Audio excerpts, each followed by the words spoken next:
আপনারা আনিসুর রহমানকে, প্রফেসর মোহাম্মদ আনিসুর রহমানকে নিশ্চয়ই স্মরণ করবেন। ইকোনমিস্ট ছিলেন তারা। প্রফেসর রেহমান সোবহান, আনিসুর রহমান, নুল ইসলাম, হ্যাঁ, প্রফেসর মুজাফফর আহমেদ, স্বদেশ বোস, এরা কিন্তু টু ইকোনমি থিওরির ক্ষেত্রে একটা অবদান রেখেছিল। আমাদের ন্যাশনাল ইকোনমিস্ট কিন্তু এরা।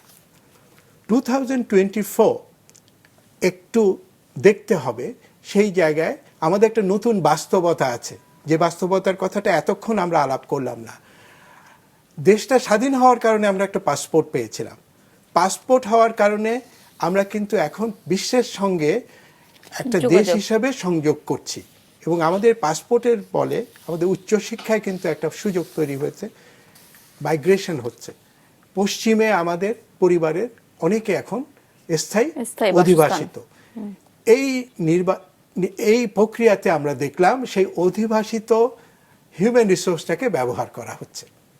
সো দ্বৈত নাগরিকত্বের যে এজেন্ডাটা, এই এজেন্ডাটাও কিন্তু এই প্রথমবার মতন আমাদের রাজনৈতিক বিবেচনায়, রাজনৈতিক আলোচনায় কিন্তু স্থান পাচ্ছে।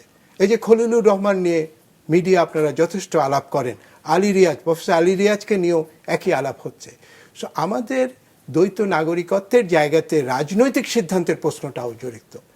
আমি সংবিধানের মতন আলোচনাতে, সংবিধানের মতন মৌলিক স্বার্থে, জাতীয় স্বার্থে, জাতীয় নিরাপত্তার স্বার্থে সেখানে এই সমস্ত জায়গাগুলো আমাদের অবস্থান কি, এবং সেখানেও দেখেন এই কনফ্লিক্ট অফ ইন্টারেস্টের কোশ্চেনটা। আমি আপনারই একজন গেস্টের উদাহরণ দিয়েই আমি আরো সাহস পাচ্ছি বলতে, হুমায়ুন কবির, তাই না? উনি খলিলুর রহমানের ব্যাপারে আপনি প্রশ্ন তুললে উনি বলছেন যে এটা কনফ্লিক্ট অফ ইন্টারেস্ট। তাহলে আমরা দেখছি রাষ্ট্রের প্রধান সে কনফ্লিক্ট অফ ইন্টারেস্ট বোঝেন না, এই উদ্ধত্ত আমার নেই। আমার পররাষ্ট্রমন্ত্রী যিনি হলেন নির্বাচিত সরকারের টেকনোক্র্যাট হিসেবে, তিনিও কিন্তু এই কনফ্লিক্ট অফ ইন্টারেস্ট বোঝেন না তা না।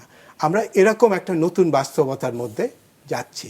সেক্ষেত্রে জাতীয় স্বার্থ এবং রাজনৈতিক সার্বভৌমত্ব, নাগরিকদের জায়গা থেকেও কিন্তু প্রশ্নগুলো আসছে।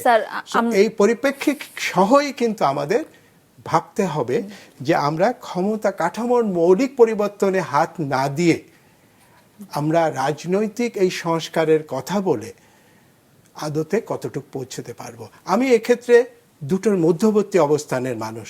আমি মনে করি ছোট ছোট সমাধান দিয়েই বাংলাদেশ আগাতে পারত। সুতরাং আমরা বড় সমাধান খুঁজতে গিয়ে ছোট সমাধানগুলো করা সম্ভব যেটা ছিল সেটা হারিয়ে ফেলছি।